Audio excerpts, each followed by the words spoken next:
After making the first and second part of small details you haven't noticed, I thought I included almost everything, but then I realized I was wrong. While rewatching the movies, I came across more and more details that I didn't mention in the other parts, and I had to make a part 3 this time. It's probably gonna be the last one, unless I find more details to reveal. That being said, let's see some of the small details and Easter eggs in the movies and books that probably went unnoticed. Dumbledore is a wise and complicated character. His office is full of details and things you might have not noticed before. In the Chamber of Secrets, when Harry was asked by him, the password into his office is Sherbet lemon. When you hear it the first time, it sounds like it's just two random words used as password, but in reality, it was Dumbledore's favorite candy, and is referenced again later in this scene if you haven't noticed. In the book, it was well mentioned that Harry used to wear Dudley's old clothes. In the Philosopher's Stone, in one of the very first scenes, you can see Petunia dyeing Dudley's old clothes as a hand-me-down for Harry.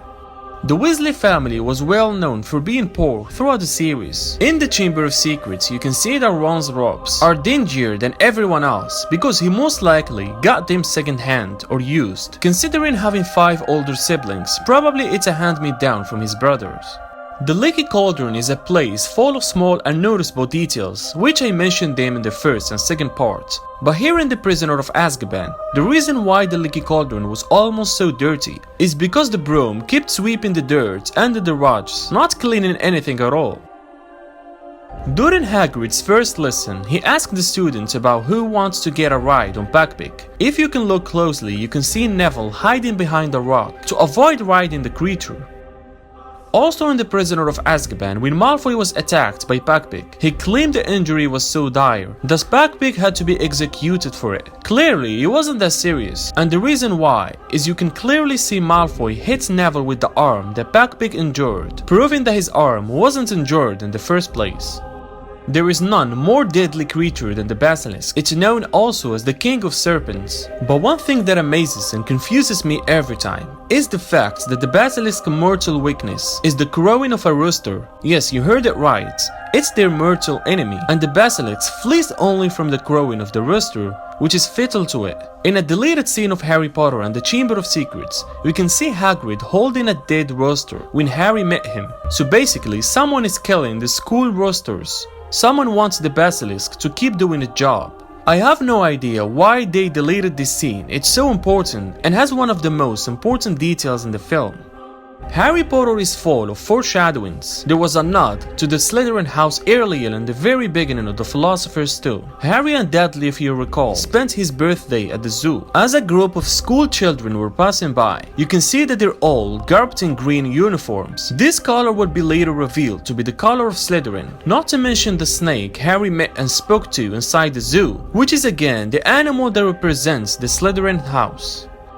You've probably noticed when the characters transform into their Animagus form, they leave their clothes behind, but in The Prisoner of Azkaban, Peter Pettigrew transformed into his Animagus form and left his clothes behind on the Hogwarts grounds as he ran away. Then in the following film, Goblet of Fire, he returns with the same outfit. How is that possible? Probably there is some secret spell for that. The same case was seen with Sirius Black in the Order of Phoenix. Harry, Ron and Hermione are possessing dramatically different personality types. The way the trio wear their scarves shows the type of their personality. Hermione's scarf is neat, Harry's is loose, and Ron didn't even bother to tie his. Hermione is known for being very much by the books and extremely organized. On the other hand, Ron is the opposite and is a little messy, while Harry is a bit from this and that. You might have noticed something different about Harry's styles in the Order of Phoenix during Dumbledore's army meetings. What Harry wore wasn't unlike what Professor Lupin did. Daniel Radcliffe pointed out that this was his idea, as he had a feeling that Harry would want to copy the iconic look of his favorite Defense Against the Dark Arts professor.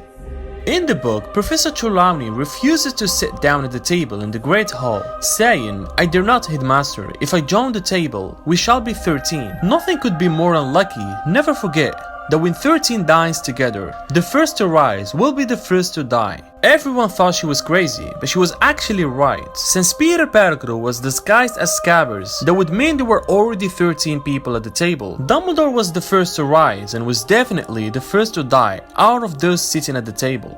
In the Order of Phoenix, Aunt Petunia revealed she knew what the Dementors are. How did she know? When asked, Petunia says, I heard the awful boy telling her about them years ago. The awful boy was Severus Snape. Petunia referenced her meeting with Snape since Order of Phoenix, but it wasn't until we got to see Snape's memories that we realized this in the Deathly Hallows. As I said earlier, there is a lot of foreshadowing in the Harry Potter series. Even in the very first book, there is a clue about something huge that would happen in the fourth book. Hagrid mentioned to a centaur that a unicorn's been hurt, and he replies, always the innocents are the first victims. When you think about who the first innocent victim in Harry's time at Hogwarts was, it was Cedric. And what was Cedric's wand made of?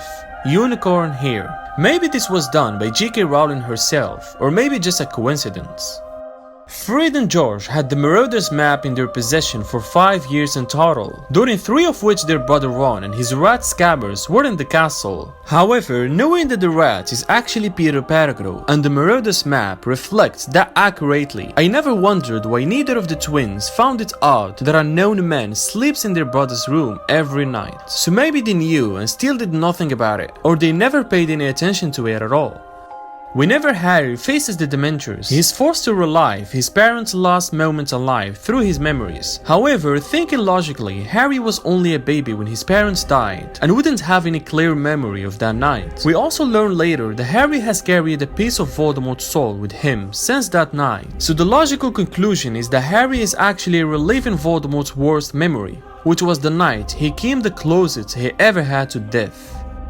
In Harry Potter and the Philosopher's Stone, the Dursleys have the exact model of car and house as their 3 neighbors. I'm sure that was an intentional detail meant to further confirm how much the Dursleys want to blend in and be normal like everyone else. Not to forget the very first line of the first book. Mr. and Mrs. Dursley of number 4 Privet Drive were proud to say that they were perfectly normal, thank you very much. I'm leaving this one till the end. The Marauders map shows everything in the castle. During end credits of The Prisoner of Azkaban, we could see 2 pairs of feet facing each other and not moving. It basically looks like 2 people who may be making out in a quiet corner. I don't know the reason why they added it, but you made it till the end of the video. If you enjoyed, please like this video and consider subscribing to the channel. Also feel free to comment your thoughts and ideas down below. That was all for today. See you again soon.